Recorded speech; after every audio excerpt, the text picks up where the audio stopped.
আসসালামু আলাইকুম viewers, hello everyone. আমি রিগান কম্বোডিয়া থেকে। তো আমি আছি কম্বোডিয়ার মেন রাস্তায়। আমি প্রচণ্ড রোদ্দুর, এই রোদ্দুরের ভিতরে এই যে দেখতে পাচ্ছেন আমার হাতে একটা খাবার, আমি এই খাবারটি ডেলিভারি দিতে যাচ্ছি হাইটে।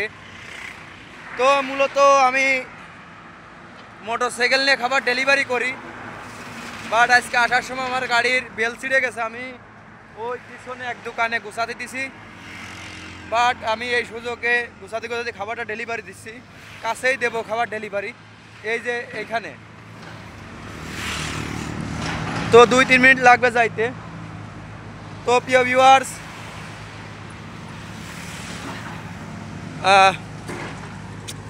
কি বলবো আর, আসলে কম্বোডিয়া সম্পর্কে যাই বলি আরও কম হয়ে যাবে।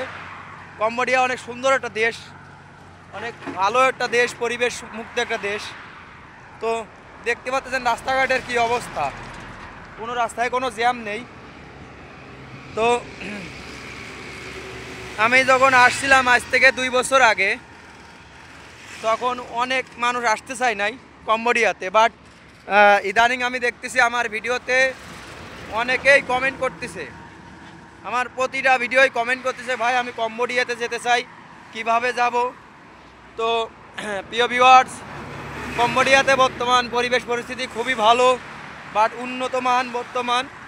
তো আপনাদের প্রচুর সাড়া পাচ্ছি, বাট আমার ভিডিও আপনারা সাপোর্ট করতেছেন। তো আমার ভিডিওতে প্রায় 500 সাবস্ক্রাইবার ডান হয়ে হবে, প্রায় 400 সাবস্ক্রাইবার হয়েছে কাল পরশুর আগের দিন, আপনারা দেখছেন 2-1 দিন আগে, সেটা সেলিব্রেশন করছি। বাট 500-র কাছাকাছি হয়ে যাচ্ছে। এই যে দেখেন প্রিয় ভিউয়ার্স, আমি এই বিল্ডিংয়ে খাবার দিব, এই যে দেখেন এই বিল্ডিংয়ে আমি খাবারটি ডেলিভারি করব। আর আমি আছি এই যে নমপেন রাস্তায়, নমপেন যে মেন হাইওয়ে, কম্বোডিয়ার রাজধানীর নমপেন। তো সিয়ানোগিতে নমপেন জাতি যে হাইওয়ে, সেই হাইওয়ের সাথেই এই যে এই পাশে যে পাম্প, এ পাশে পাম্প, আর এই পাশে আমি এই বিল্ডিংয়ে খাবার ডেলিভারি করব। বাট আমার রেস্টুরেন্টের থেকে প্রায় 15-20 কিলো রাস্তা আসতে হয়। তো আমি প্রায় 1-1.5 কিলো রাস্তা আমি হাইটে আইছি, আমার গাড়ি অসুস্থ হয়ে পড়েছে তার জন্য। তো প্রিয় ভিউয়ার্স, প্রচণ্ড গরম পড়তেছে, গরমেতে হাইটে আসতে খুবই কষ্ট। বাট বিদেশ মানেই কষ্ট, বিদেশে কষ্ট না করলে ভাত হবে না, বিদেশ মানেই ভিউয়ার্স কষ্ট। তো আপনারা যারাই আসবেন ভাবে চিন্তে আসবেন, সমস্যা নাই। যারা কাজ করতে পারেন তারা আসবেন, সমস্যা নাই, কোনো প্রবলেম, নো প্রবলেম।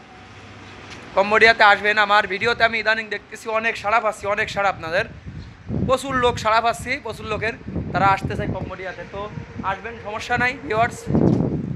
ভিডিওটি ভালো লাগলে চ্যানেলটি সাবস্ক্রাইব করে পাশে থাকবেন। ধন্যবাদ।